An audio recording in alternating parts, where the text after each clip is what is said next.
అర్ధరాత్రి అమావాస్య శ్మశాన నిశ్శబ్దంలో తంత్ర ధ్యానం. పురాణాల ప్రకారం ఒక దేవి ఉంది. ఆమె స్వర్గంలో కాదు, శూన్యంలో పుట్టిందని చెప్తారు. ఆమె పేరు తార. ఆమె శరీరం నీలివర్ణంలో ఉంటుంది.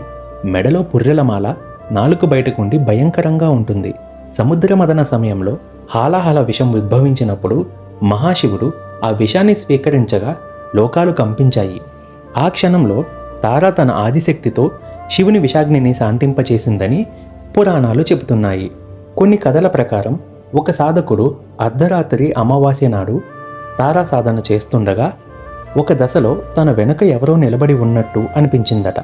శబ్దం లేదు, నీడా లేదు, కేవలం ఎవరో వెనుక ఉన్నారనే భావన. అటువంటి పరిస్థితుల్లో కళ్ళు తెరవకూడదని, ఎంత భయం వేసినా ధ్యానం నుంచి లేవకూడదని గ్రంథాలు చెబుతున్నాయి. ఎందుకంటే తారాదేవి భయాన్ని తొలగించే ముందు భయాన్ని చూపిస్తుంది.